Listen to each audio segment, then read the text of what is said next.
জি ma'am. হ্যাঁ, মানুষ একটা অবশ্যই সোশ্যাল অ্যানিম্যাল বলা হয়, কিন্তু সোশ্যাল বলা হচ্ছে এই সোসাইটিতে মিশেই এই সোসাইটি তাকে ডেভেলপ করে এবং হিউম্যান বিইং এ রূপান্তরিত করে।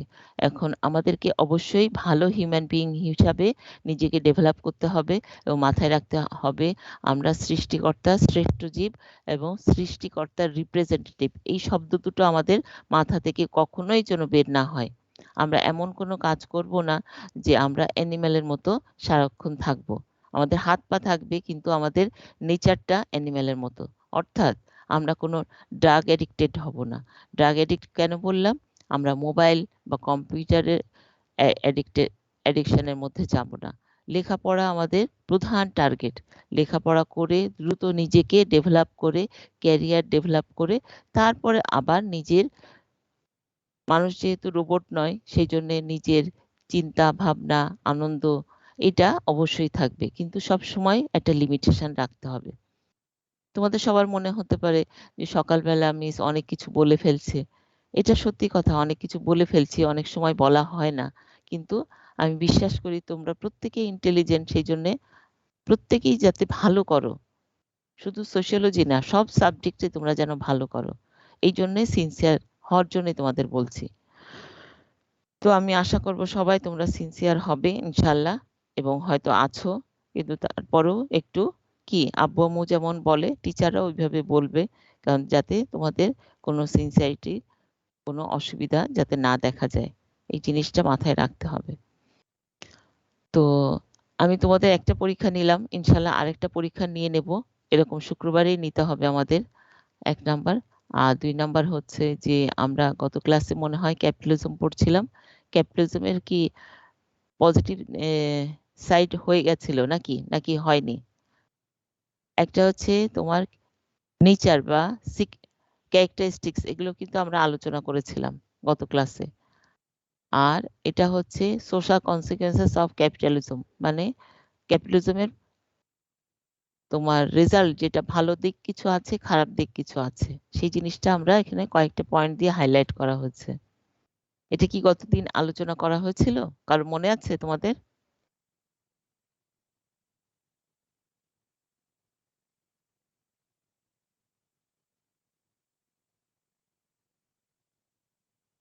এই যে এতক্ষণ অনেক কিছু বললাম এই কারণে যে স্টুডেন্টকে সামনে বই টেবিল চেয়ারে থাকতে হবে এবং কি খাতায় লিখতে হবে আজকে কি টপিক পড়া হলো, কি কতটুকু পড়া হলো, এই জিনিসটা মাথায় রাখতে হবে। যেদিন ক্লাস সেই দিন ওই ক্লাসের আগেই প্রিপারেশনটা নিতে হবে।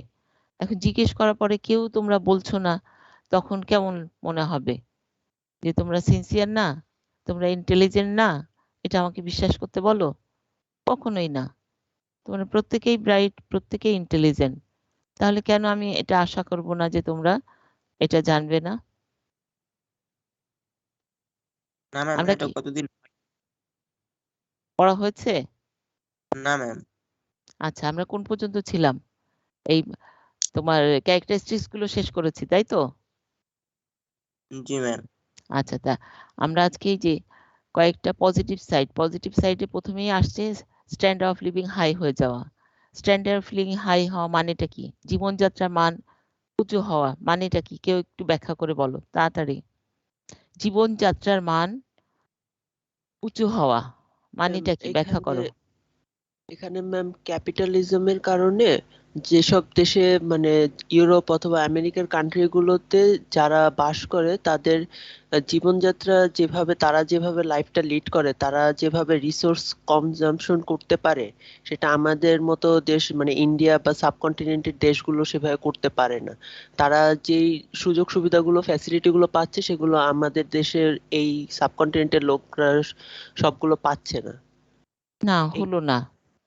স্ট্যান্ডার্ড মানে অফ লিভিং জীবনযাত্রার মানে মান উঁচু হয়ে যাওয়া মানে সবার কাছে অনেক জীবনযাত্রা টাকা থাকবে আর সবাই অনেক মানে ভালোভাবে জিনিসপত্র কিনতে পারবে, আর বড় লোকরা বড় লোকই হতে থাকবে, আর যারা নিম্ন পর্যায়ে আছে তারা নিচের দিকে যেতে থাকবে।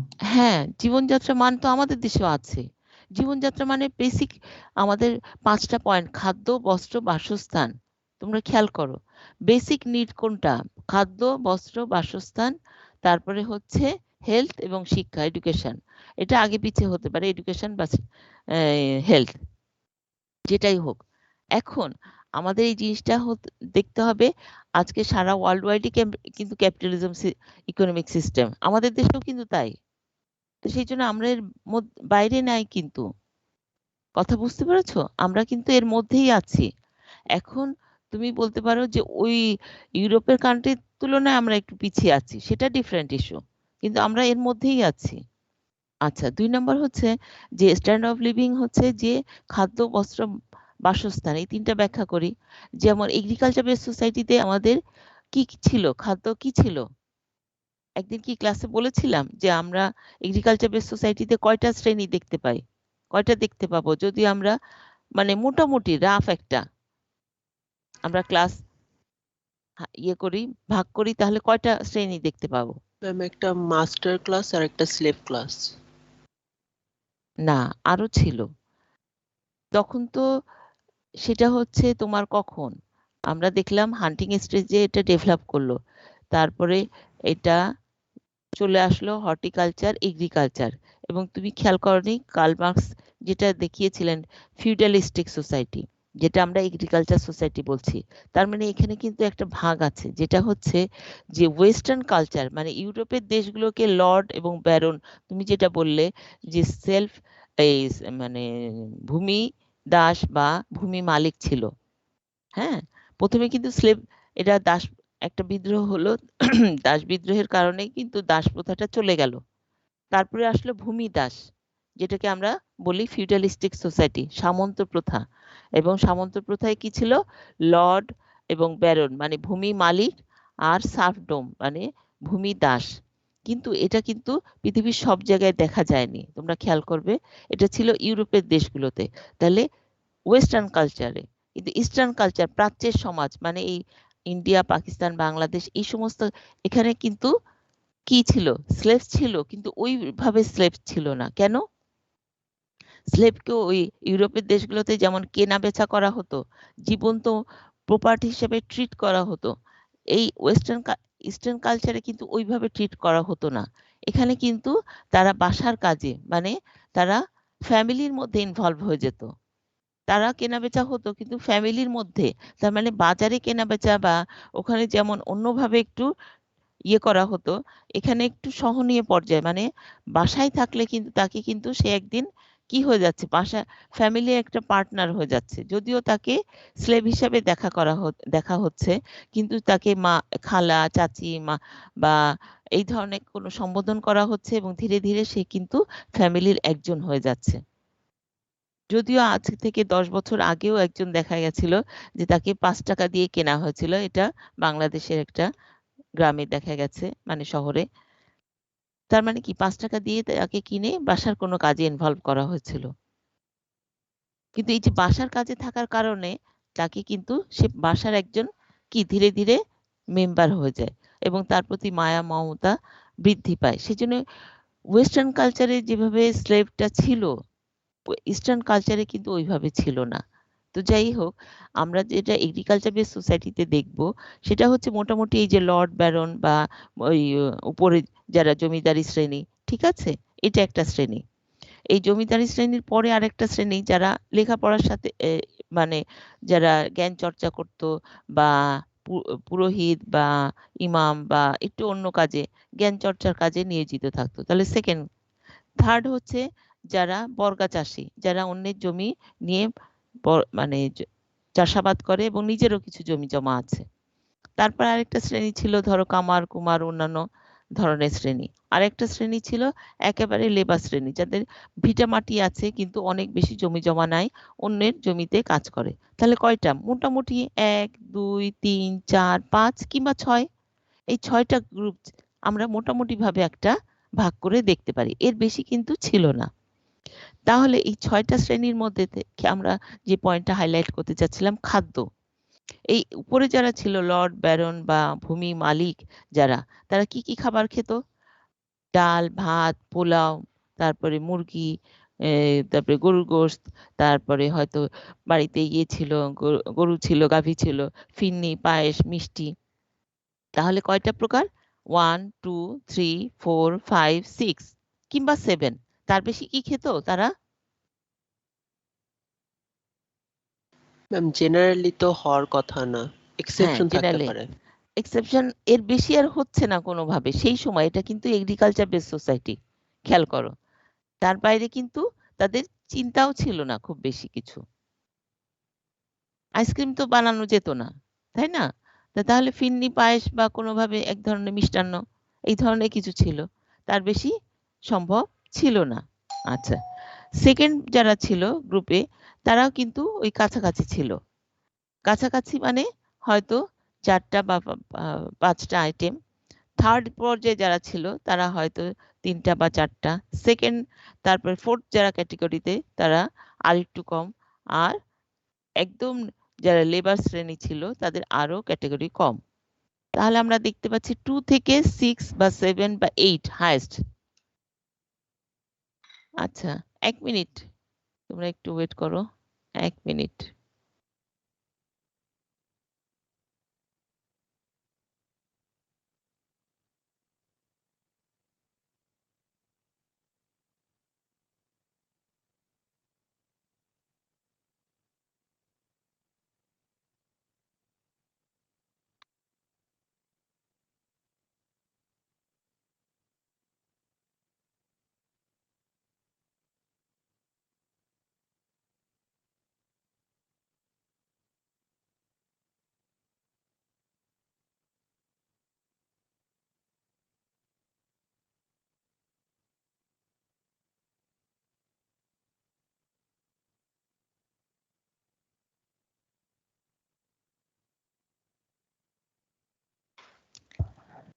হ্যাঁ, আসসালামু আলাইকুম।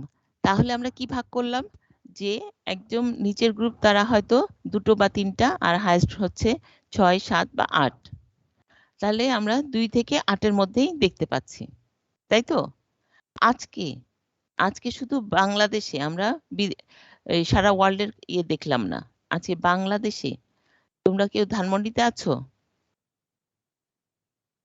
জি ম্যাডাম। আচ্ছা, ধানমন্ডিতে তোমরা বুফে খেয়েছো? জি বুফে কয়টা আইটেম থাকে? ম্যাম, এটা তো হচ্ছে অফারের উপর ডিপেন্ড করে, তো হচ্ছে 73 মানে 18 এরকমও থাকে। হ্যাঁ, 70, 80ও থাকে। বনানী গুলশানে কত থাকে কেউ বলতে পারবে? 120, 130 ও থাকে। 120, 30 থাকে? ও আচ্ছা, আমার জানা নাই। যাই হোক, তুমি বললে। তাহলে 120, 30। তাহলে কি ক্যালকুলেশন হলো? কোথায় ওখানে 8-এর উপরে কোনোভাবেই যাওয়া সম্ভব ছিল না। আর এখানে বাংলাদেশে 108 বা 130। তাহলে richest man of the world সে কত প্রকার খাবার খায় বলো? তার খাবারের আইটেম কত থাকতে পারে তুমি ম্যাম বলো? 200-র উপরে থাকতেও পারে। 200 বা আরো বেশি থাকতে পারে। বিশাল একটা হল রুম, যে একটা হচ্ছে ডেজার্ট আইটেম, একটা চিকেন, একটা বিফ, একটা ভেজিটেবল, একটা রাইস, একটা আরো অনেক কিছু রকম, তার কোনো শেষ নাই। তো টামি বা পেট আমাদের কয়টা? এগ্রিকালচার বেস সোসাইটিতে কয়টা ছিল, এখন কয়টা? বাংলাদেশের মানুষদের কয়টা, আর বিদেশে যা richest man of the world তাদের কয়টা? ম্যাম একটা। 8টা ছিল। না, টামি একটা, আমাদের একটা। পেট পেট ম্যাম পেট। একটা। আমরা একটা। সেটা ধরো আমার পছন্দের খাবার হলে আমরা অনেক সময় কি একটু বেশি খেয়ে ফেলি, তাই না? কারো খুব কাচ্চি বিরিয়ানি পছন্দ, সে দেখা গেল যদি ভাত দেওয়া হয় যতটুক খেত, কাচ্চি বিরিয়ানিটা একটু ডাবল খেয়ে ফেললো।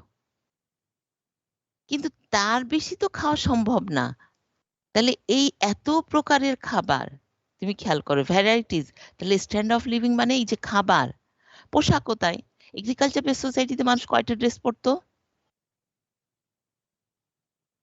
ম্যাম ম্যাম 2টা। সারা বছর অনেক কম ড্রেস। হ্যাঁ হ্যাঁ, সারা বছরে কেউ 2টো বা 3টা বা 4টা বা 5টা, কেউ খুব শৌখিন হলে সে হয়তো 6টা ড্রেস বানাতো, কারণ নিজে বানাতে হতো তো।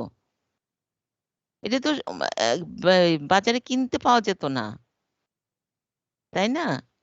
তো সেই জন্য নিজে বুনে বানানো এই সময়টাই তো পাওয়া খুব কঠিন একটা ব্যাপার। আর টেকনিকও ওইভাবে জানা ছিল না তো। কিন্তু আজকে মানুষ কতগুলো ড্রেস পরতে পারে বলো? যার যত ইচ্ছা।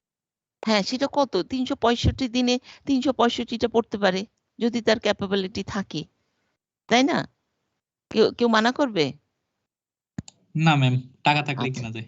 হ্যাঁ, বাজারে প্রচুর ড্রেস আছে আর টাকা থাকলেও হয়ে গেল, কোনো অসুবিধা নেই। 365 ইন্টু 2, 365 ইন্টু 3ও পড়তে পারে। যারা বিশাল ধনী তারা তো একটা রাতের জন্য একটা ড্রেস পরে, এরকমও আছে। এবং সেই ড্রেসের দামও হয়তো কোটি টাকা। তো এই যে স্ট্যান্ডার্ড অফ লিভিং মানে কি? আমাদের খাদ্য, বস্ত্র, বাসস্থানও তাই। কথা বুঝতে পেরেছ?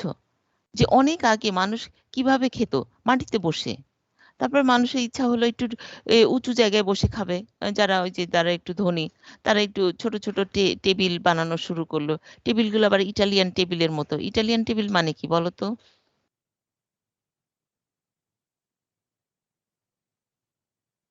কেউ বলতে পারবে? তোমরা রাস্তার পাশে চা খেয়েছো? জি ম্যাম। হ্যাঁ, রাস্তার পাশে চা খেলে দেখবে অনেক জায়গায়, সব জায়গায় না, কখনো, কখনো ৩ টা হয়তো ব্যালেন্স করা পা থাকে টেবিলের। আরেকটা পা হয়তো নাই বা এমন ইয়ে হয়ে গেছে, তখন ইট দিয়ে ব্যালেন্স করা হয়েছে। তো সেইজন্যে ওটা বলা হয় ইটালিয়ান টেবিল। তো যাই হোক, ওরকম ইটালিয়ান টেবিল বা ধীরে, ধীরে ছোট টেবিল ডেভেলপ করা হলো। মানুষ ধীরে, ধীরে তারপরে আবার ডাইনিং টেবিলের ব্যবস্থা করলো। ধীরে, ধীরে এটা আরো ডেভেলপ হলো। কিন্তু এখন দেখা যাচ্ছে প্রায় কয়েক লক্ষ টাকা মার্বেল পাথরের টেবিল দিয়ে ডাইনিং টেবিল বানানো হচ্ছে। আরো দামি হয়তো ডাইনিং টেবিল। পারপাসটা কি? ওই ডাইনিং টেবিলে কি, কি পারপাস সার্ভ হয়? ম্যাডাম বসে শুধু খাওয়া। শুধু খাওয়া। Only one purpose. ওখানে সেমিনারও হয় না, সিম্পোজিয়ামও হয় না, কিছুই না। অনলি ওয়ান পারপাস সার্ভ হয়। তাহলে স্ট্যান্ডার্ড অফ লিভিং কোন পর্যায়ে গেলে যে কোটি, কোটি টাকা দিয়ে শুধু খাওয়ার টেবিল বানানো হচ্ছে? ঘুমানোর ব্যাপারটাও তাই। বিশাল দামি খাট, অনেক আয়না ইয়ে বসানো। কিন্তু শুধু পারপাস হচ্ছে ঘুমানো। তাহলে স্ট্যান্ড অফ লিভিং মানে কি? এই যে মানুষ এক জায়গা থেকে অন্য জায়গায় যাচ্ছে। আগে পায়ে হেঁটে যেত, তারপরে এই চাকা হলো, চাকা দিয়ে ঘোড়ার গাড়ি, গাধার গাড়ি, এই গরুর গাড়ি হলো। তারপরে মানুষ ধীরে, ধীরে আরো ডেভেলপ করলো। এখন মোটর গাড়ি হলো। এখন কি আরো দামি, দামি মোটর গাড়ি। কোটি, কোটি টাকা দিয়ে গাড়ি কেনা হয়, তাই না? কয়েক কোটি টাকা দিয়ে পারপাসটা কি? এক জায়গা থেকে অন্য জায়গায় যাওয়া। আর কোনো পারপাস আছে? মোটর না। গাড়ির মাঝে মানে বাসা বাড়ি সব আছে। হ্যাঁ, বাসাবাড়ি সব পুরো একটা বাসায় হয়তো নিয়ে চলে যাচ্ছে। ওখানে আবার এসিও আছে, খাবার-দাবারও আছে, কত কিছু, বিশাল কিছু। তো এই যে স্ট্যান্ড অফ লিভিং মানে কি? মানুষ এই যে যদি ডেভেলপ না করতো, তাহলে খেয়াল করো এর সাথে কিন্তু ইকোনমিক প্রোগ্রেস, এর সাথে কিন্তু পরপর কয়েকটা জিনিস আছে।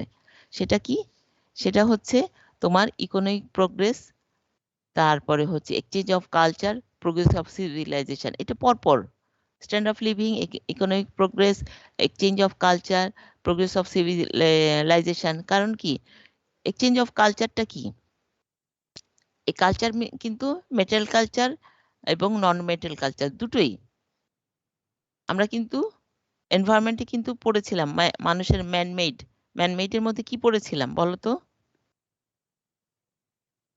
ইনার আর এবং আউটার। আউটার। ইনারটা কি? মানুষের তৈরি, কিন্তু মানুষের ভ্যালুজ, নর্মস, তাই না? মানুষ যেটা চিন্তা ভাবনা করে, আইডিয়া করে বা সংস্কৃতি, সেটা হচ্ছে ইনার। তোমার স্কিলনেস, সেটা হচ্ছে ইনার। আউটার হচ্ছে টেকনোলজি। এই টেকনোলজিটাই হচ্ছে কিন্তু কি? যত টেকনোলজিক্যাল ডেভেলপ হচ্ছে, যত এই যে ধরো আজ থেকে আমাদের দেশে মোবাইল ফোন কবে এসেছিল বলো তো কেউ?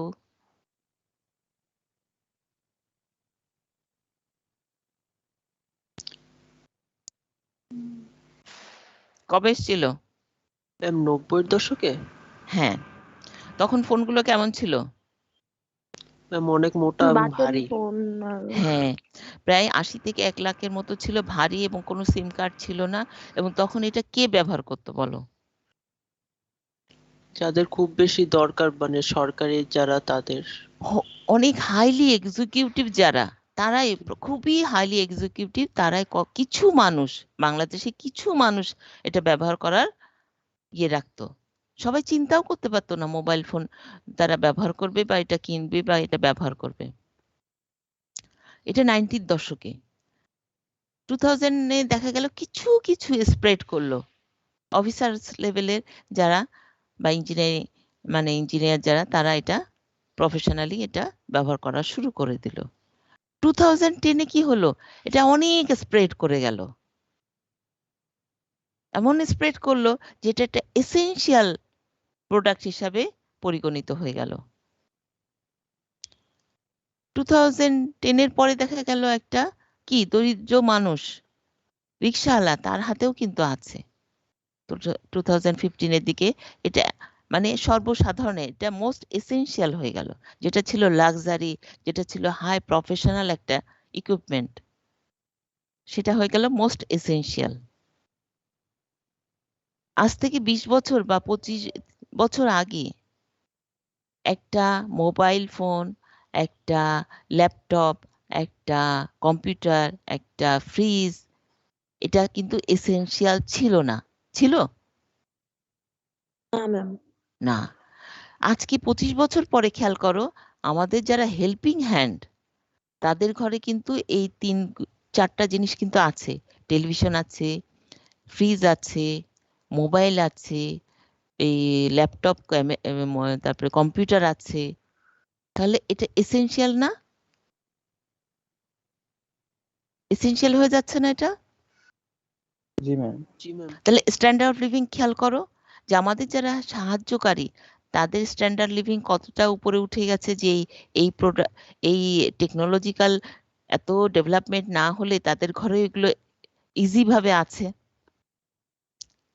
বোঝাতে পেরেছি জিনিসটা? এবং এক্সচেঞ্জ অফ কালচার মানে হচ্ছে যে ওয়েস্টার্ন কালচারের অনেক কিছু আমাদের দেশে চলে আসছে, টেকনোলজি বলো, আবার ইনার মানে এনভায়রনমেন্ট যেটা বলো। যেমন এই যে মাত্র ফেব্রুয়ারি মাস চলে গেল, ফেব্রুয়ারি মাসে আমাদের যেমন কি দেশ ছিল, দেশ মানে দিবস ছিল, ভাষা দিবস, 21শে ফেব্রুয়ারি, বিশাল একটা ব্যাপার, তাই না? আবার ওয়েস্টার্ন কালচার থেকে আমরা একটা কালচার নিয়েছি, সেই কালচারটা কি? নববর্ষ। নববর্ষ? Valentine's day. Valentine's day. নববর্ষ তো 31st নাইট, সেটা তো আলাদা, সেটাও তো একটা কালচার। এই 31st নাইট বলো, এই ভ্যালেন্টাইন্স ডে বলো, সেটা কি ওয়েস্টার্ন কালচার থেকে আমরা নিয়েছি, তাই তো? তাহলে এই যে আবার ওরা কিন্তু আমাদের এই ভাষা অনেক কিছু শিখেছে, বাংলা ভাষা শিখেছে, তারা বাংলা ভাষার গান শিখেছে, তারা পাঞ্জাবি সাদা শাড়ি পরে তারা হয়তো এই ভাষার গান গাইছে। এই যে কালচার এক্সচেঞ্জ হয়। জাপান ভাষা তারা কিন্তু বাংলা ভাষা বোঝে না, কিন্তু তারা লালনের উপর বিশাল ফান্ড দিয়েছে, লালনের গান শুনে তারা কেঁদে অন্যরকম হয়ে যায়। এই যে ভ্যালেন্টাইন্স ডে বলা হচ্ছে 365 দিনে 364 দিন কোনো ভালোবাসবে না কাউকে, কাউকে ভালোবাসবে না। ব্যাপারটা কি এরকম? একদিন সবাইকে ভালোবাসতে হবে নাকি? ব্যাখ্যাটা কি? ম্যাম, এটা জাস্ট একটা ট্রেন্ড, সবাই করে তাই সেও করে। তোমাদের বলা হচ্ছে যে তোমাদের বোঝাচ্ছি আসলে আমরা সবাইকে, বাবা মা ভাই বোন আত্মীয় স্বজন টিচার সবাইকে ভালোবাসবো, সেটা 365 দিনে। ওই কালচারটা ঠিক আছে, কিন্তু আমরা মাথায় রাখতে হবে যে ওই একটা দিন সবাই কাউকে ভালোবাসলে হবে না, সারা বছরই ভালোবাসতে হবে। আমি এই মেসেজটা দিতে চাচ্ছি। আচ্ছা, লাস্ট হচ্ছে লেসিং অফ রেসিয়াল ডিফারেন্সেস। রেস এবং কাস্ট কাকে বলে কে বলতে পারবে? CASTE কাস্ট, আর RACE রেস মানে কি কে বলতে পারবে?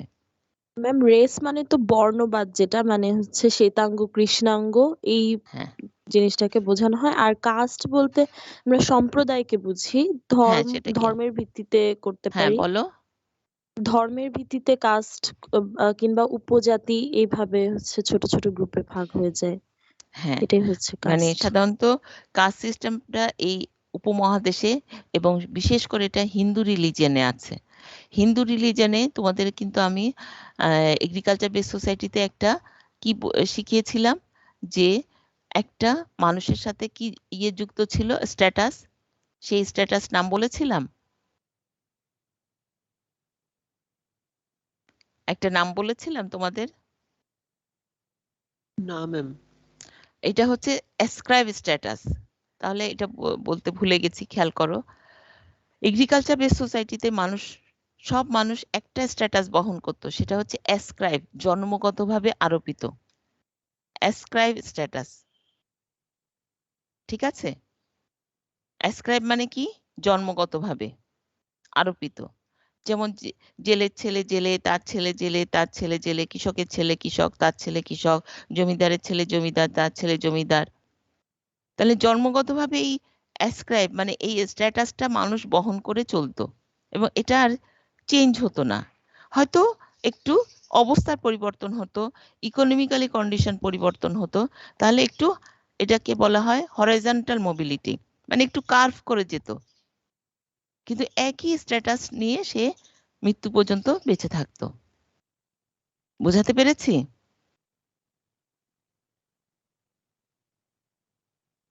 জি ম্যাম। জি তাহলে ম্যাম। এগ্রিকালচার বেস সোসাইটিতে কিন্তু এই জিনিসটা ছিল। তবে তোমরা প্রশ্ন করতে পারো যে এটা কি রেয়ার মানে এক্সেপশনাল হতো না? অবশ্যই এক্সেপশনাল কিন্তু সব জায়গায় আছে, রেয়ার শব্দটাও কিন্তু সব সময় আছে। তবে আমরা কিন্তু ইন জেনারেলের কথা বলছি। ইন জেনারেলি সাধারণত দেখা যেত অ্যাসক্রাইব স্ট্যাটাসটাই বহন করে মানুষ চলতো। ইন্ডাস্ট্রি রেভলিউশনের পরে একটা স্ট্যাটাস মানুষের সাথে যুক্ত হলো, সেই স্ট্যাটাসটা কি? Ma'am achieved status. হ্যাঁ, এই তো, ভেরি গুড। এটা কি আমি আলোচনা করেছিলাম? না ম্যাম, দেখছিলাম। আচ্ছা, এই অ্যাচিভ স্ট্যাটাস কেন?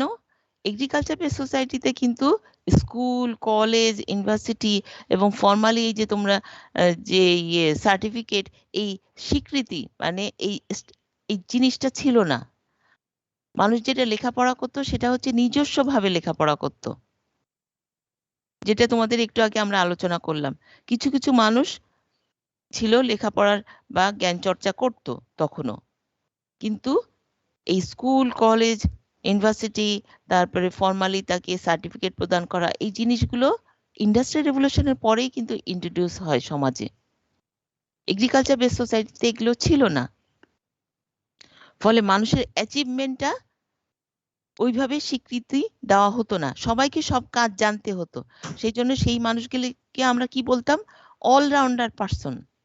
সবাইকে সবকিছু শিখতে হতো, চাষাবাদও শিখতে হতো, পশু লালন পালন করাও শিখতে হতো, মাছ ধরাও শিখতে হতো, সবকিছুই শেখার চেষ্টা করতে হতো, ঘর বানানো শিখতে হতো, কোনো কিছু কারিগরি ব্যাপারটাও শিখতে হতো, মেডিসিনের ব্যাপারগুলো জানতে হতো। তাহলে অলরাউন্ডার পার্সন ছিল তারা। তাহলে এই যে স্বীকৃতি প্রদান করা যে এই ব্যাপারে সে অনেক বেশি ভালো বোঝে বা ইন্টেলিজেন্সি কি অনেক স্বীকার করা, এই জিনিসগুলো আসলো ইন্ডাস্ট্রি রেভলিউশনের পরে, এবং তখনই কিন্তু স্কুল, কলেজ, ইউনিভার্সিটি এবং এই কি সার্টিফিকেটের ব্যাপারটা চলে আসলো। কেন? এখানে আরেকটা ব্যাপার আছে, আমরা কিন্তু ইন্ডাস্ট্রিতে কি দেখেছি যে ইন্ডাস্ট্রিতে 5টা জিনিস লাগে: land, labour, capital, raw materials এবং ম্যানেজমেন্ট। তাহলে লেবার এবং ম্যানেজমেন্ট কিন্তু দুটোই হিউম্যান বিং, কিন্তু দেখা যাচ্ছে লেবার হচ্ছে পিওরলি কি সে তার দৈহিক পরিশ্রমটা প্রদান করে, আর যে ম্যানেজমেন্টে আছে সে তার মেন্টাল, তার ইন্টেলিজেন্সিকে প্রদান করে, সেল করে। তাহলে এই যে ইন্টেলিজেন্সি সেল করা আর ফিজিক্যাল এই ওয়ার্ক সেল করা সেম থিং না, একই জিনিস নয়। তাহলে এখানে কিন্তু দেখা যাচ্ছে এটা আমরা দুইভাবে আমরা দেখতে পাচ্ছি যে অ্যাচিভ স্ট্যাটাসটার পরিপ্রেক্ষিতে সেই কিছু মানুষ কিন্তু উপরের দিকে চলে যেতে পারে। ঠিক আছে, এখন আমরা এই যে একটু আগে যেটা আলোচনা করছিলাম কাস্ট সিস্টেম, যে হিন্দু রিলিজিয়নে কেউ হিন্দু রিলিজিয়ন গ্রহণ করতে পারে না। কেন? জন্মগতভাবে এই অ্যাসক্রাইব স্ট্যাটাসটাই ওখানে হাইলাইট করা হয়। কেন? সাধারণত ওখানে যে কাস্ট সিস্টেম আছে সেটা হচ্ছে সবচেয়ে সম্মানের অধিকারী হচ্ছে ব্রাহ্মণ, তারপরে ক্ষত্রিয়, তারপরে বৈশ্য, তারপরে শূদ্র, তারপরে শিডিউল কাস্ট। তাহলে তুমি যদি হিন্দু ধর্ম গ্রহণ করো তোমাকে কোন কাস্টে ফেলা হবে? এই পরিপ্রেক্ষিতে কেউ হিন্দু ধর্ম গ্রহণ করতে পারে না বলে এটাকে বলা হয় ক্লোজ রিলিজিয়ন। ক্লোজ রিলিজিয়ন মানে হচ্ছে ক্লোজ সিস্টেম এবং ক্লোজ সোসাইটি। কিন্তু অন্য ধর্ম যেমন ওপেন রিলিজিয়ন, অন্য ধর্ম কেউ নিতে পারে, তাহলে ওখানে কিন্তু অ্যাসক্রাইব জিনিসটা অতটা কার্যকারিতা নাই। এখানে কিন্তু অ্যাচিভ জিনিসটাও চলে এসছে। আচ্ছা, তাহলে আমরা জিনিসটা কি দেখলাম যে হিন্দু রিলিজিয়ন এই কাস্ট সিস্টেমটা যতটা প্রকট ছিল, ক্যাপিটালিজম আসার পরে এই জিনিসটা একটু ডাইলুট হতে শুরু করলো। এটা কিন্তু রেস, এবং রেস মানে কি তুমি যেটা বললে, রোল নাম্বার 32 বললো যে রেস হচ্ছে বর্ণপ্রথা, মানে সাদা কালোর বর্ণভেদ, যেটা ওয়েস্টার্ন কালচারে আমরা দেখি এই কাস্ট সিস্টেমের মতো। একটা ব্রাহ্মণের পাশে কিন্তু একটা শূদ্র বসতে পারে না, খাওয়া দাওয়া চলাফেরা নাই, খুব কঠিন ভাবে এটা মানা হতো। ঠিক তেমনি ভাবে একটা সাদার পাশে একটা কালো কোনোভাবেই বসতে পারতো না, খাওয়া দাওয়া চলাফেরা বিয়ে শাদী কিছুই ছিল না। আবার মুসলিমদের মধ্যেও কিন্তু এটা ছিল প্রকট ভাবে। কি ছিল? যারা ওই আরব বা পারস্য থেকে বা অন্যান্য দেশ থেকে আসতো এই সমস্ত দেশে, এবং যারা আরবি এবং ফার্সি ভাষায় কথা বলতো, তারা নিজেদেরকে মনে করতো আমরা হচ্ছে ব্লু বার্ড, মানে নীল রক্তের অধিকারী, আমরা হচ্ছে অ্যারিস্টোক্রেসি শ্রেণী, অভিজাত শ্রেণী। আর যারা এই দেশীয়, মানে এই তোমার এই সাবকন্টিনেন্ট, মানে হিন্দু পাকিস্তান বা বাংলাদেশ এই সমস্ত এলাকায় থাকে এবং তারা কায়িক পরিশ্রম করে, কায়িক মানে হচ্ছে ফিজিক্যাল ওয়ার্ক করে, কৃষি কাজ করে, বাংলা ভাষায় কথা বলে, তারা হচ্ছে আত্রাফ বা নিচু বংশীয়। এই নিচু বংশীয়র সাথে কখনোই আশরাফ শ্রেণীরা চলাফেরা, খাওয়া দাওয়া, ওঠা বসা, বিয়ে শাদী হতো না। তাহলে এই তিনটা খেয়াল করো, ওয়েস্টার্ন কালচার আবার ইস্টার্ন কালচারের মধ্যে হিন্দু রিলিজিয়ন এবং মুসলিম রিলিজিয়নের মধ্যেও খুব কড়াকড়ি ভাবে এই জিনিসগুলো প্রকট ভাবে মেনটেন করা হতো, এবং তখন ছিল অ্যাসক্রাইব স্ট্যাটাস। এই অ্যাচিভ স্ট্যাটাস আসার পরে এই তিনটা ক্ষেত্রেই কাস্ট, রেস এবং মুসলিমদের মধ্যেই আশরাফ এবং আশরাফ শ্রেণী, এই সব রিলিজিয়নের মধ্যেই কিন্তু জিনিসটা স্লোলি ডাইলুট হতে শুরু করলো। ডাইলুট কেন বলো? সেই কারণটা হচ্ছে ফ্যাক্টরিতে যদি ওই যে ইন্টেলিজেন্ট সে ম্যানেজমেন্টে আছে একটা কালো, আর লেবার আছে সাদা, ম্যানেজমেন্টে আছে আশরাফ শ্রেণী, আর বিশেষ প্রয়োজনে দেখা গেল আশরাফ শ্রেণী হয়ে গেছে লেবার, এবং কাস্ট সিস্টেমে দেখা যাচ্ছে যে তোমার ম্যানেজমেন্টে আছে একজন ক্ষত্রিয়, আর তোমার লেবারে আছে একটা ব্রাহ্মণ। তো ধীরে ধীরে এই অডাসিটিটা কিন্তু ম্যানেজমেন্ট দিচ্ছে, ফলে অডাসিটি এবং সবকিছু মেনে নেওয়া, মানিয়ে নেওয়া, এই ব্যাপারটা কিন্তু যে নিচে লেবার আছে সে কিন্তু তারই দায়ভারটা বেশি। তাহলে দেখা যাচ্ছে ধীরে ধীরে স্লো মোশনে এই জিনিসগুলো ডাইলিউট হতে শুরু করলো। যতটা এগ্রিকালচার বেস সোসাইটিতে ছিল কড়াকড়ি ভাবে এটা পালন হতো, ওই জিনিসটা অতটা কড়াকড়ি আর থাকলো না। জিনিসটা উড়ে গেল না বা উধাও হয়ে গেল না, কিন্তু জিনিসটা অনেক কমতে শুরু করলো। এটা বোঝাতে পেরেছি? রেসিয়াল ডিফারেন্স, এই রেসটা কি হয়ে গেল ধীরে ধীরে আর ওইভাবে থাকলো না। ঠিক আছে, এরপরে আসছে আমাদের খারাপ যেগুলো, আমরা greed for wealth. Greed for ওয়েলথে মানে কি? পুঁজি বা ক্যাপিটাল সব কুক্ষিগত হয়ে যাচ্ছে। কুক্ষিগত মানেটা কি? একটা জায়গায় চলে আসছে, একটা জায়গায় মানে আমরা richest man of the world মানে কি? সে কত কোটি কোটি কোটি বিলিয়ন বিলিয়নের টাকার মালিক সে আমরা জানি না। তাহলে কিছু জায়গায় কিছু মানুষ কিন্তু বিশাল ধনী, বাংলাদেশেও আছে richest man of the Bangladesh, এবং দেখা যাচ্ছে তারা কিছু ফ্যামিলি, কিছু মানুষ অনেক অনেক ধনী, কল্পনাই করা যায় না। তাহলে ক্যাপিটালটা, ওয়েলথটা এক জায়গায় চলে যাচ্ছে, কারণ ইন্ডাস্ট্রি পর ইন্ডাস্ট্রি, ইন্ডাস্ট্রি পর ইন্ডাস্ট্রি। এই ইন্ডাস্ট্রির কোনো কি অনেক ইন্ডাস্ট্রি হয়ে গেলে তার ক্যাপিটাল তো ওখানে চলে যাচ্ছে। কিন্তু আমরা যদি বাংলাদেশের চিত্রটা দেখি, যে সেকেন্ড মধ্যবিত্ত, তারপরে নিম্নবিত্ত, তারপরে নিম্নবিত্তর নিচেও কিন্তু আরো যারা আছে আরো নিম্নবিত্ত, তাদের অবস্থা খুবই শোচনীয়। এবং অমর্ত্য সেনের কথা তোমরা হয়তো শুনেছো। অমর্ত্য সেন হচ্ছে একজন বিখ্যাত অর্থনীতিবিদ। উনি বলছেন এই নিম্নবিত্তের বাইরেও মানুষ থাকে। সেটা কারা? তারা কি জঙ্গলে বসবাস করে? ম্যাম, তারা ভাসমান জনগোষ্ঠী। হ্যাঁ, ভাসমান। মানে ঢাকা শহরেই আমরা দেখতে পাবো যে রাতের অন্ধকারে রাতে যদি বের হও তোমরা দেখতে পাবে প্রচুর মানুষ রাস্তায় ঘুমিয়ে আছে, তাদের মাথায় শুধু একটা ইট দেওয়া। তাদের আশেপাশে কোনো বাড়িঘর নাই, তাদের আশেপাশে তোর আত্মীয়-স্বজন নাই, ঘরবাড়ি নাই, বিছানাপত্র নাই, মাথার উপরে ছাদ নাই, কিচ্ছু নাই, নিঃস্ব। তারাও মানুষ, তারাও কিন্তু আমাদের পাশেই থাকে। আমরা বিশেষ কাজে তাদেরকে ইনভলভ করি, তাদেরকে কাজে খাটাই। তো তাদের সারা জীবনে যা খরচ হয়, ওই যে সবচেয়ে ধনী তার হয়তো একদিনের খরচ। তাহলে এই যে গ্রিড ফর ওয়েলথ মানে ওয়েলথটা বা সম্পদটা কুক্ষিগত হয়ে যাচ্ছে। তারপর ডেস্ট্রাকশন অফ হিউম্যান ভ্যালুস গুলো কিন্তু নষ্ট হয়ে যাচ্ছে। আমরা যেটা দেখেছিলাম ক্যাপিটালিজমের একটা প্রধান পয়েন্ট হচ্ছে কি প্রফিট ইনস্টিটিউশন, এনি হাও প্রফিট করতে হবে, আদারওয়াইজ সে নিজেই তো টিকে থাকতে পারবে না। তো এনি হাও যখন শব্দটা যুক্ত থাকে তখন কিন্তু ভ্যালুস নর্মস এই জিনিসগুলো ওইভাবে কার্যকারিতা থাকে না বা বজায় রাখা সম্ভব হয় না। একটা রিলেটিভ শব্দটা চলে আসে, আপেক্ষিকতা ব্যাপারটা চলে আসে। ম্যাটেরিয়ালিস্টিক বা ম্যাটেরিয়ালিজম মানে মানুষ যান্ত্রিক হয়ে যাচ্ছে।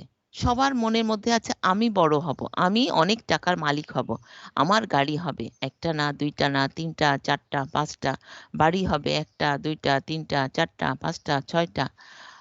তাহলে এই যে ম্যাটেরিয়ালিজমটা যান্ত্রিকতা, তার জন্য আমাকে কি আমি খাবারে ভেজাল মেশাচ্ছি না আমি অনেক টাকা প্রফিট করছি, আমি এই আমার খাদ্য সব গুদামে ভরে টাকা এই অন্যকে কষ্ট দিয়ে টাকা ইনকাম করছি, সেটা কোনো ম্যাটার না।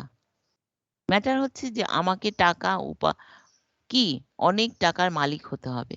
এই যে যান্ত্রিকতা, মানুষ হিউম্যান বোধ মানে মনুষ্যত্ব বোধ, মনুষ্যত্বের কোয়ালিটি গুলো আমরা নষ্ট করে ফেলছি। গরিব মানুষের খাবারটা আমরা লুকিয়ে বিক্রি করে দিচ্ছি, গরিব মানুষের খাবারটা আমরা কি লুকিয়ে মুনাফা করছি।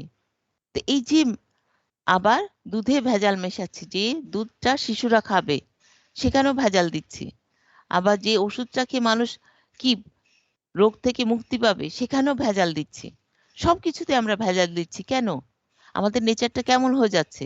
এটা কি মানুষের নেচার হচ্ছে? না ম্যাম। এবং তুমি বলো এটা ধনীদের মধ্যে আছে, মধ্যবিত্তদের মধ্যে আছে, নিম্নবিত্তদের মধ্যে আছে, সবার মধ্যে হয়ে যাচ্ছে। এর পিছনে আছে ওই ক্যাপিটালিস্টিক সোসাইটি, ক্যাপিটালিস্টিক মনোভাব। আমরা প্রত্যেকে তার মধ্যেই চলে আসছি।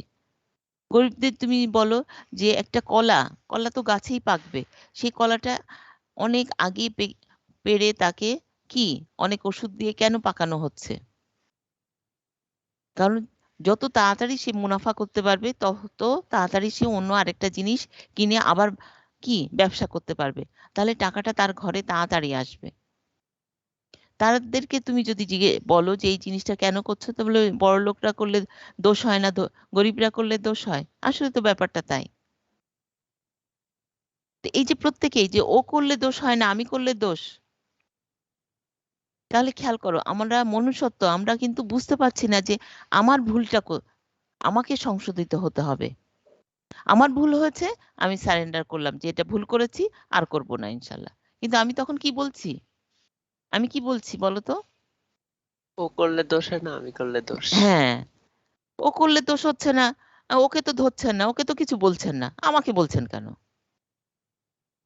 তো এই যে আমরা নিজেকে সেফ সাইডে রাখছি যে অন্যরা তো করছে এটা, তার মানে এটা করা যায়। যেমন মোবাইল ফোনে যে মেটেরিয়ালিস্টিক বলছি, আর্টিফিশিয়ালিটি বলছি, এবং লাস্ট হচ্ছে সোশ্যাল মানে ইমব্যালেন্স ইন সোশ্যাল সিস্টেমের মধ্যে ইমব্যালেন্স হয়ে যাচ্ছে কেন? আজকে মোবাইল ফোন আমাদের অনেক উপকার করেছে, কিন্তু একটা প্রধান অপকার করেছে, সেটা কি কে বলতে পারবে? আমাদের সোশ্যালি আরো ক্লোজার করছে। না, সোশ্যাল অপকার ইন্টারঅ্যাকশন। অপকার কি করেছে? না অপকার ম্যাডাম, মানে সবাই বাস্তবিকভাবে Addicted দূরে হয়ে সরে গেছে। যাচ্ছে কিন্তু ভার্চুয়াল পরিবেশে সবাই কাছে চলে আসছে। হ্যাঁ, সেটা তো অবশ্যই। যে তুমি একটা গ্যাদারিং এ গেছো, বিয়ে অনুষ্ঠানে গেছো, আগে হলে কি হতো সবাই দেখে খুব উৎফুল্ল হয়ে যেত, কেমন আছিস, ভালো আছিস, তারপরে এর খবর কি ওর খবর কি নিতে নিতে মানে হাসি গান গল্প অনেক সময়টা আনন্দে কাটতো। এখন সবার ফোন মাথা নিচের দিকে থাকে, কোন দিকে থাকে? ফোন স্ক্রিনে ম্যাডাম। হ্যাঁ, সে ফোনের সাথে তখনও কথা বলে যাচ্ছে, ফোনকে দেখে যাচ্ছে, পাশে কি আছে তার দিকে তার কোনোই নজর নাই। এটা তো একটা সবচেয়ে খারাপ দিক, কিন্তু আরেকটা খারাপ দিক হচ্ছে মিথ্যা বলা। মিথ্যাকে মিথ্যা না বলা, কারণ আমরা কি বলছি, এটা তো সবাই বলে। এই তুমি কোথায়, ক্লাসে আসছো না কেন?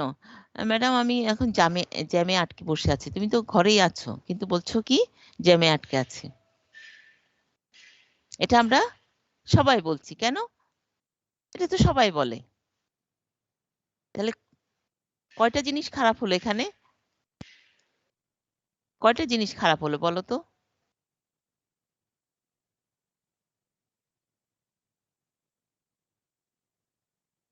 মিথ্যা বলার প্রবণতা, অ্যাডিকশন প্লাস পারস্পরিক দূরত্ব। না, মিথ্যা মানে অবলীলায় মিথ্যা বলা, খেয়াল করো।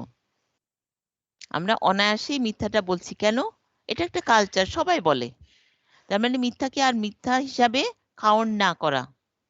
আগে তো আমরা বুঝতাম যে আমি এটা মিথ্যা বললাম, এটা ভুল করলাম, এখন কি করব, বাঁচার জন্য মিথ্যাটা বলে ফেললাম, আর বলবো না ইনশাল্লাহ। কিন্তু এখন কিন্তু ওই নোশনটা নাই। এখন আছে এটা তো সবাই বলে, এটা তো আর মিথ্যা না, এটা সবাই, এটা একটা কালচার। বোঝাতে পেরেছি? যেটা একটা কালচারে রূপান্তরিত হচ্ছে, যে এটা অবলীলায় বলা যায়। যেমন তোমরা খেয়াল করো, তোমরা তো কলেজে প্রক্সি দিয়েছো কিনা জানি না, কলেজে প্রক্সি দিয়েছো? আমি নাম স্কুলে প্রেজেন্টের দিছিলাম। সময় বন্ধুরা দিত ম্যাম।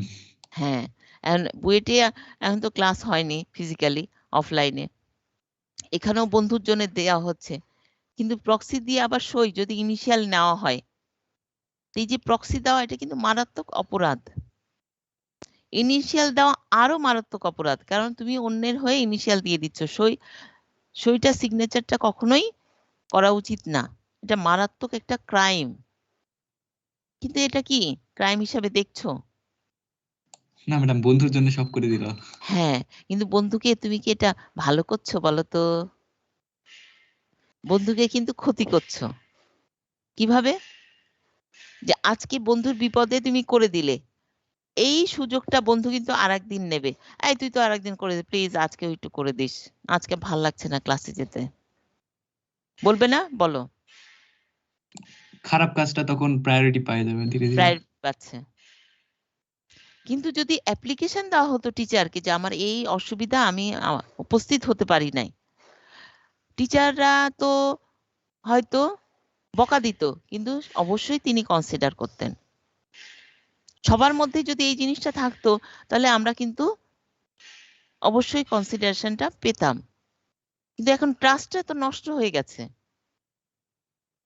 আমরা ট্রাস্টটা নষ্ট করে ফেলেছি নিজের হাতে, এবং আমরা প্রত্যেকেই কিন্তু অন্যকে বিশ্বাস করি না, অবিশ্বাস করি। খেয়াল করো, আমরা প্রত্যেকেই অন্যকে অবিশ্বাস করছি, আমরা নিজেরা এটা তৈরি করে ফেলেছি। তাহলে এই যে ট্রাস্টটা নষ্ট করে ফেলা, মিথ্যা বলা, মিথ্যাটাকে আবার মিথ্যা না বোঝা, যে না এটা সবাই করে, অতএব এটা কালচার, এটা করা যায়, এটা অসুবিধা নাই। সিগনেচার দেওয়া, প্রক্সি দেওয়া, এই যে অবলীলা এই কাজগুলো আমরা, যেটা খারাপ সেটা আমরা কিন্তু খারাপ মনে করছি না। তো তোমরা হচ্ছে বেস্ট, মানে ক্রিম গার্ল এবং বয়, তা তোমরা যদি এই কাজটা করো, তাহলে যারা আরো নিচের দিকে আছে তারা কি কাজ করবে বলো? তারা তো অন্য কিছু করতেই পারে না? জি ম্যাডাম, জাস্টিফিকেশনের জন্য একটা রিজন পাওয়া যাবে। হ্যাঁ, তো তাহলে বলতে পারে যে ক্রিম গার্ল আর বয়রা যদি করে, আমরা কি, আমরা তো করতেই পারি, তাহলে আপনারা আমাদের ধরছেন কেন? ব্যাপারটা হচ্ছে যে এই যে আমরা, এই মানুষ, হিউম্যান কোয়ালিটি, এই ম্যাটেরিয়ালিস্টিক সোসাইটি, আর্টিফিশিয়ালিটি, সবগুলো কিন্তু এর পিছনে আছে ক্যাপিটালিস্টিক মনোভাব। তো মোটামুটি ভাবে আমরা ক্যাপিটালিজমটা কমপ্লিট করলাম।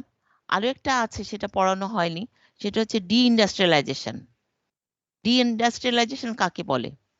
যদিও আমি আরবানের ইয়েটা দেখাচ্ছি, কারণ আরবান ভেবেছিলাম আজকে শুরু করব। ডিইন্ডাস্ট্রিয়ালাইজেশন একটু বলে নিয়ে আরবান চলে যায়। ডিইন্ডাস্ট্রিয়ালাইজেশন কাকে বলে? ইন্ডাস্ট্রিয়ালাইজেশন থেকে দূরে সরে যাওয়া। ঠিক দূরে সরে যাওয়া না, আর কেউ বলতে পারবে? মানে নির্ভরশীলতা কমিয়ে দেওয়া। হ্যাঁ, এটা এক অর্থে ঠিক আছে, কিন্তু আসলে ডিইন্ডাস্ট্রিয়ালাইজেশনটা হচ্ছে ইন্ডাস্ট্রিটা অন্য জায়গায় এসে স্থাপন করা। অর্থাৎ এই যে আমাদের দেশে গার্মেন্ট ইন্ডাস্ট্রি 20 বছর আগে কি ছিল, 25 বছর আগে ছিল? না ম্যাডাম, রিসেন্ট না ডেজ ম্যাম, ছিল না।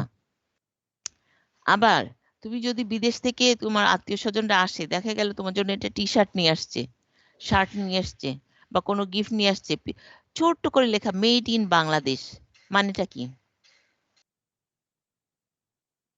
আমাদের দেশে তৈরি হওয়া প্রোডাক্ট ওই দেশে যায় বিক্রি হওয়ার পরে আমার লোকই ওটা কিনে আনছে। হ্যাঁ, এবং এটা বেশি এখন অনেক বেশি দেখা যাচ্ছে। এমনকি অস্ট্রেলিয়া থেকে আমার আত্মীয় এসছে, ওখান থেকে মেড ইন বাংলাদেশ।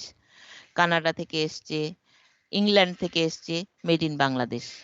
এর অর্থটা হচ্ছে সারা ওয়ার্ল্ড ওয়াইডেই ইন্ডাস্ট্রিগুলো, ইউরোপের দেশগুলোতে ইন্ডাস্ট্রি কিন্তু প্রথম ডেভেলপ হয়েছিল। আমরা এনভায়রনমেন্টে কি পড়লাম?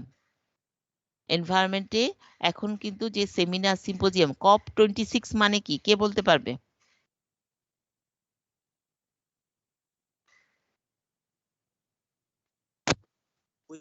জলবায়ু নিয়ে যে হচ্ছে সম্মেলনটা হয় সেটা। হ্যাঁ, very good, thank you. Roll 71। এই যে সম্মেলন হচ্ছে সারা ওয়ার্ল্ড ওয়াইডে সব মানুষ মিলে, সেই সম্মেলনে প্রতি বছর এক একটা নাম হয়। এবার হচ্ছে COP26।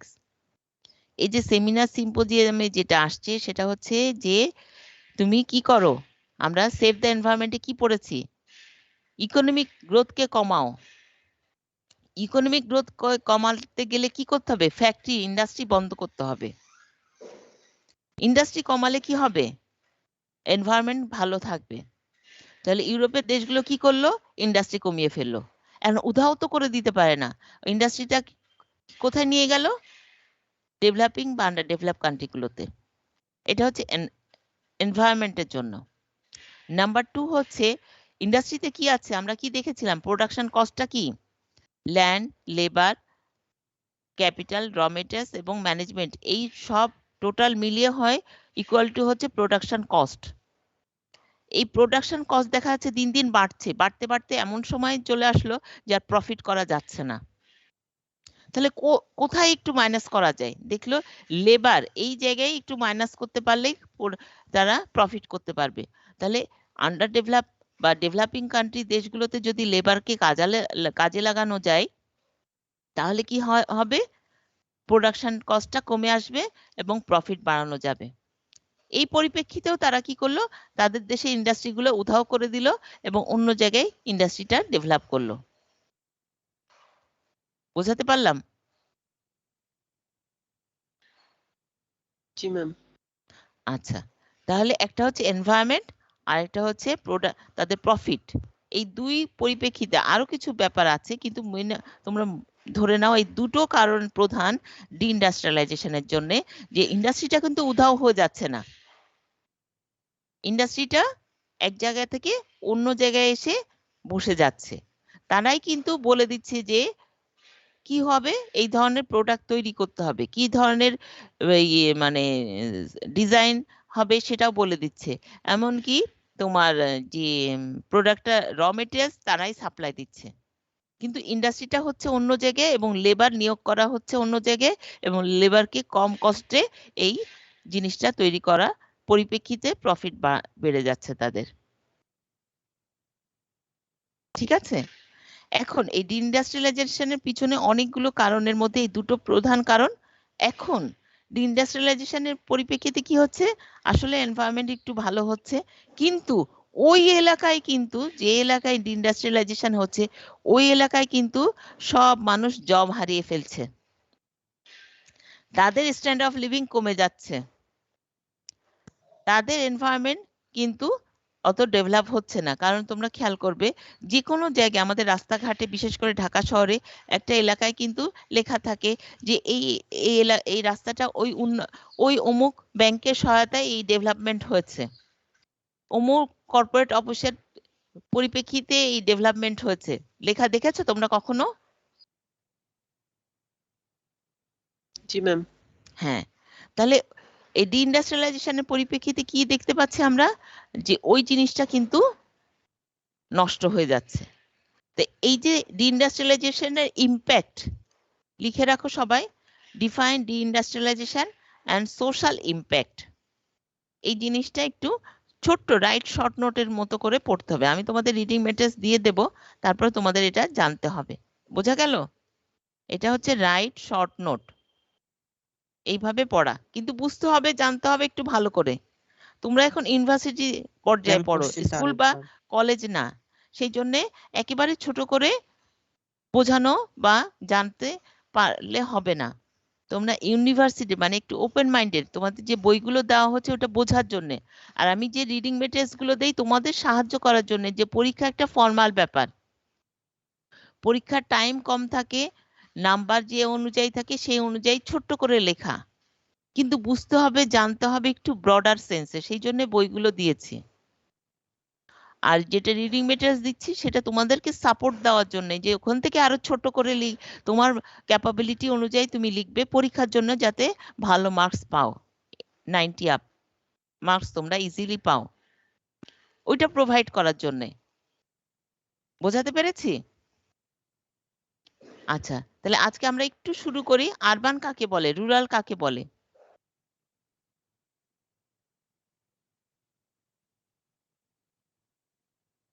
মফস্বল জায়গাগুলোকে, মানে রিমোট মফস্বল এরিয়াগুলো। কাকে বলে? মফস্বল কাকে বলে?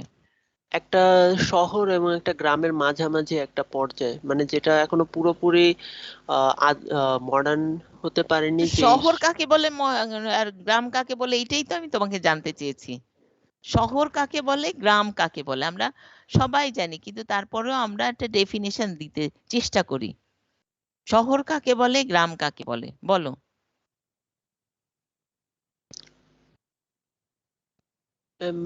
গ্রাম সেই এলাকাগুলোকে বলা হয় যেখানে বেশি ম্যাম এনভায়রনমেন্টাল পলিউশনের রেটটা খুব কম থাকে, এবং তাহলে তো আমাদের যে যেখানে পলিউশন মাপতে হবে, পলিউশন রেট। ম্যাম না যেখানে ম্যাডাম, এটা এনভায়রনমেন্টটা অনেক ডিপেন্ড বেশি করে গ্রিন। হ্যাঁ, ম্যাডাম, অর্থনীতি কার উপর বেসিক করে? এগ্রিকালচার বেসিস, আর ম্যাডাম হচ্ছে ইন্ডাস্ট্রিয়ালাইজড, তারপরে ম্যাডাম সব জায়গায় ফ্যাসিলিটি কি গুলো ইন্ডাস্ট্রি লোকজন থাকে? আহ না ম্যাডাম, কিন্তু ফ্যাসিলিটির উপর ডিপেন্ড করে যে কোথাকার লোক কি পরিমাণ ফ্যাসিলিটি পাচ্ছে।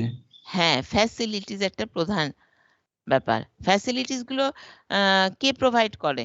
সরকার কোন ইয়ের মাধ্যমে প্রোভাইড করে বলো তো?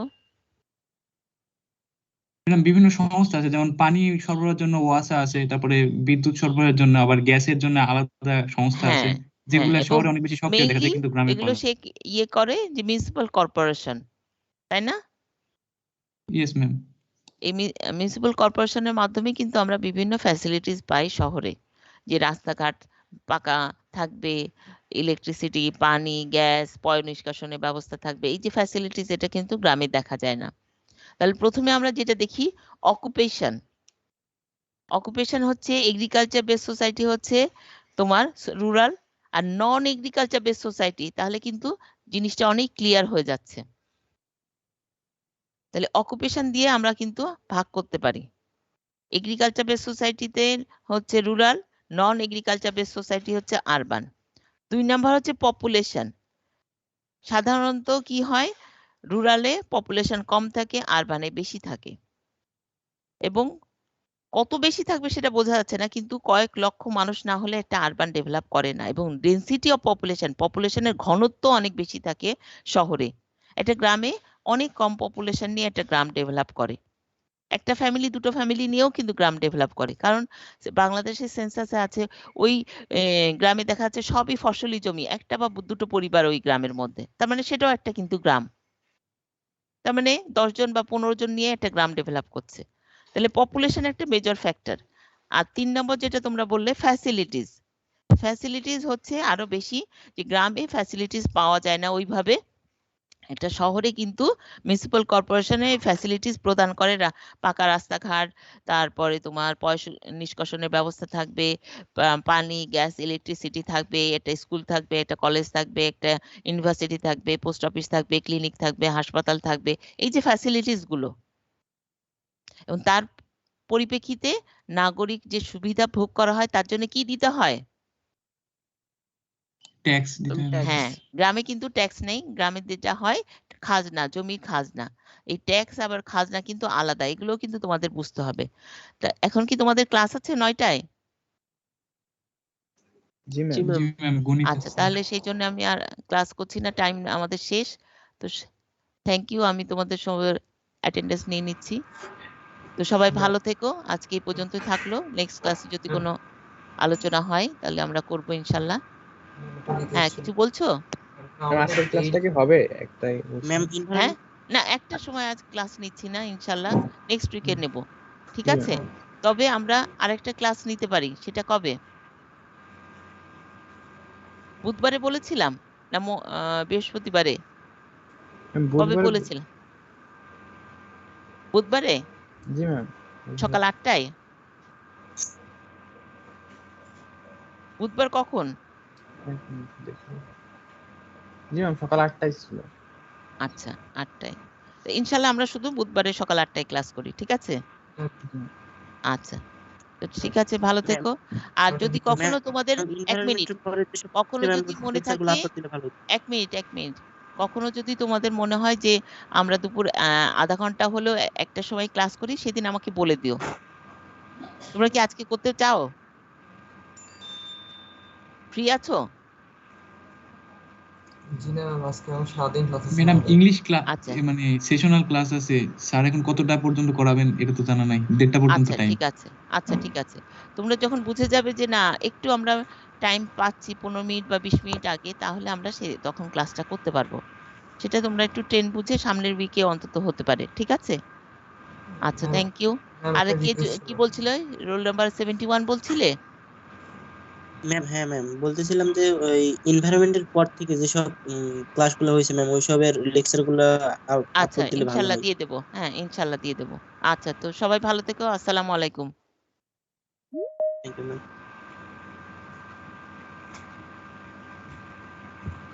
আসসালামু আলাইকুম। ওয়ালাইকুম আসসালাম।